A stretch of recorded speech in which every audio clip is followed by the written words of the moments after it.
Assalamualaikum warahmatullahi wabarakatuh. Halo guys, ketemu lagi di Sobat Gaptek. Kali ini untuk review Samsung Galaxy A53 5G setelah dapat update firmware terbaru. Nah, kenapa update firmware di sini jadi berasa penting?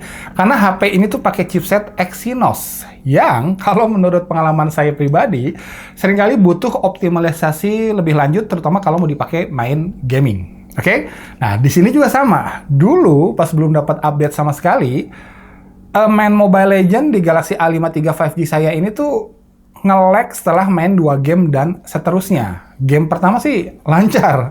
Aneh ya, HP 5,2 jutaan loh ini. Nah, setelah update, apakah masih nge-lag?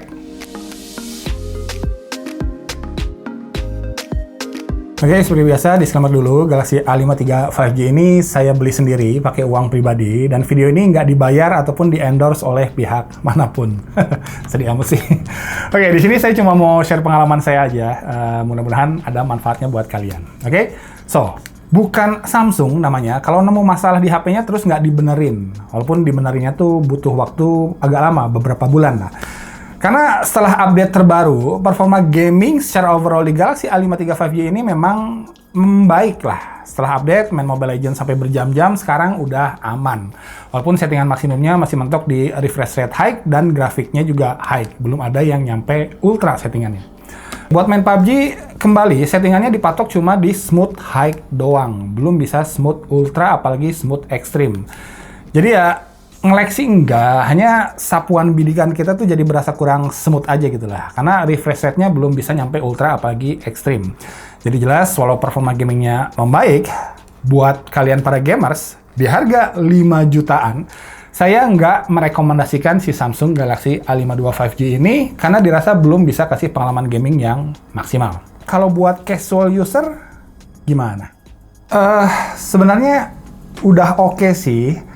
Tapi kalau kalian ngeh, di judul video ini nggak ada tanda apinya. Yang artinya, HP ini tuh secara overall belum bisa saya sebut sebagai salah satu HP yang paling recommended di kelas harganya. Walaupun saya tuh demen banget sama fitur water resistant IP67-nya. Jadi secara teori masih bisa dibawa nyelam sampai kedalaman 1 meter selama 30 menit. Secara teori ya, kalau mau coba resiko ditanggung sendiri. Karena jarang banget fitur ini ada di HP kelas 5 jutaan. Terus, saya juga suka sama kualitas layar Super AMOLED 120 Hz-nya. Karena warnanya gonjreng, kontras, smooth, dan responsif banget buat nge-game. Jadi, khas layar Samsung banget lah pokoknya. Saya suka banget. One UI juga masih jadi UI favorit saya. UI-nya nyaman dan paling minim iklan ya dibandingkan para pesaingnya. Kemudian speaker stereonya juga bukan kaleng-kaleng, keras dan merdu banget suaranya. Good job. Baterainya juga di sini di-upgrade dari 4500 mAh di Galaxy A52s 5G yang lama ke 5000 mAh yang ada di Galaxy A53 ini. 5G-nya udah ready, fingerprint-nya juga keren, ada di dalam layar, near field communication aman. Hanya untuk desain sih, ya menurut saya ini standar aja lah, nggak bisa dibilang tipis, tapi nggak super tebal juga, feel-nya juga nggak bisa dibilang premium, tapi nggak murahan juga, karena cangkangnya masih all plastik, tapi tetap berasa solid feel-nya. Bezel sekeliling layarnya udah simetris, tapi kembali nggak bisa dibilang tipis-tipis amat juga. Jadi ya desainnya nggak jelek, tapi nggak ada yang istimewa juga lah. Oke? Nah, kalau foto kameranya gimana nih? Ya, ini sih bagus sih sebenarnya, performa low light-nya tuh membaik dari pendahulunya menurut saya. Kecuali pas pakai mode malam. Nah, di sini sharpness-nya malah diturunin dikit. Unik ya. Dan mode malamnya juga sekarang udah nggak ke-crop gambarnya kayak dulu. Jadi good job, saya lebih suka yang seperti itu. Hanya ini tuh jadinya color science-nya nggak kayak color science-nya Samsung yang biasanya tuh agak flat, terang, dan cari aman. Yang penting kelihatan terang dan jelas untuk foto-foto di semua kondisi pencahayaan. Itu biasanya tuh pakemnya Samsung seperti itu. Nah, di Galaxy A53 5G ini, mungkin Samsung pengen ngasih sedikit karakter gitu lah ya. Karena saturasi warnanya dinaikin, kontrasnya juga dipekatin, dan ketajamannya juga naik. Jadi mirip-mirip color science-nya HP-HP dari BBK Group China menurut saya. Hasilnya kadang-kadang menarik banget, tajam, eye candy, gonjreng warnanya, dan jelas lebih menarik daripada aslinya. Tapi saat kondisi di mana banyak warna yang tabrakan, menurut saya sih ini agak sedikit terlihat over saturasinya. Tapi ya ini cuma masalah selera aja. Secara overall, kamera Galaxy A53 5G ini menurut saya udah masuk kategori bagus untuk kelasnya, terutama buat kalian-kalian penyuka warna yang gonjreng dan kontras yang pekat. Oke, dan ini terlihat kalau kita bandingin sama HP sekelasnya, yaitu Vivo V23 5G.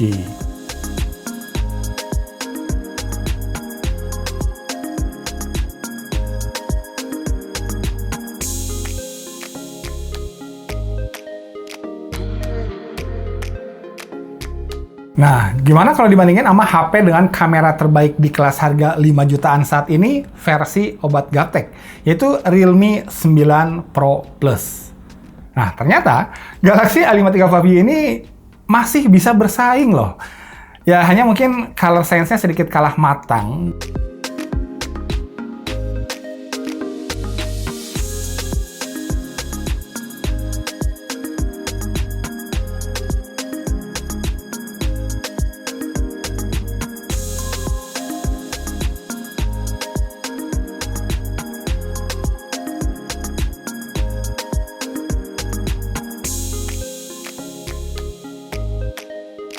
Untuk selfie hasilnya oke.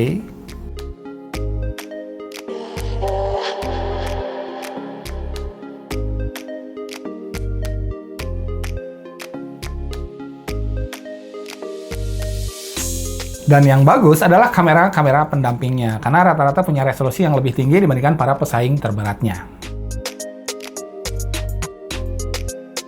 Kemudian untuk video masih dengan karakter gonjreng dan pekatnya, bisa ngerekam sampai resolusi 4K 30 frame per second.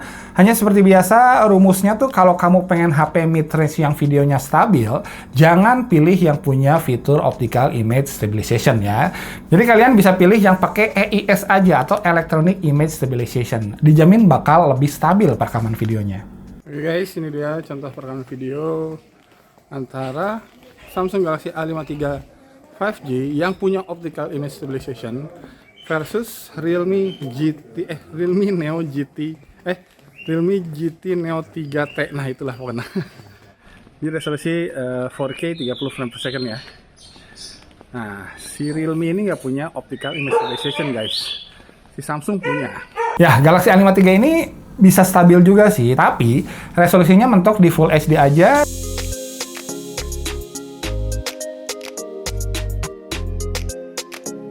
Oke, lanjut sekarang kita ngomongin poin-poin yang saya kurang suka sama HP ini. Selain performa gamingnya yang saya bilang belum jadi yang paling maksimal di kelasnya tadi ya.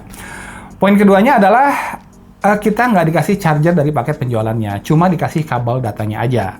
Kalau mau beli di Samsung Experience Store, kepala chargernya doang tanpa kabel ya, yang 25 watt harus nambah budget lagi sekitar 300 ribuan. Lumayan.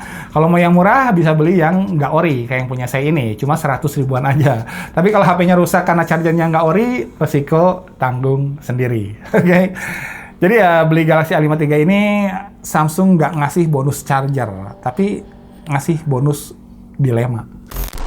Terus di HP ini tuh nggak ada jack audio, dan yes, kembali di box penjualannya nggak dikasih dongle jack audionya. Jadi buat PUBG player yang wajib pakai earphone berkabel biar suara step musuhnya tuh nggak delay, monggo beli lagi aja dangle-nya. Kalau saya pakai merek McDodo yang kayak gini, ini bisa. Harganya sekitar 70 ribuan. Kalau pakai dongle-nya Xiaomi atau Huawei itu ternyata nggak kompatibel soalnya.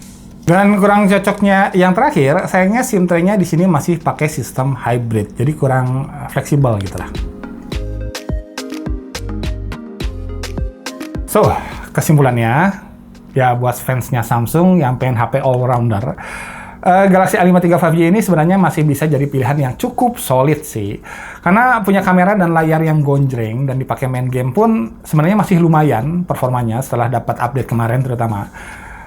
Kalau mau yang lebih all-rounder lagi, kalian bisa pilih pendahulunya, si Samsung Galaxy A52s 5G yang 300.000 sampai 400 ribuan lebih murah sekarang.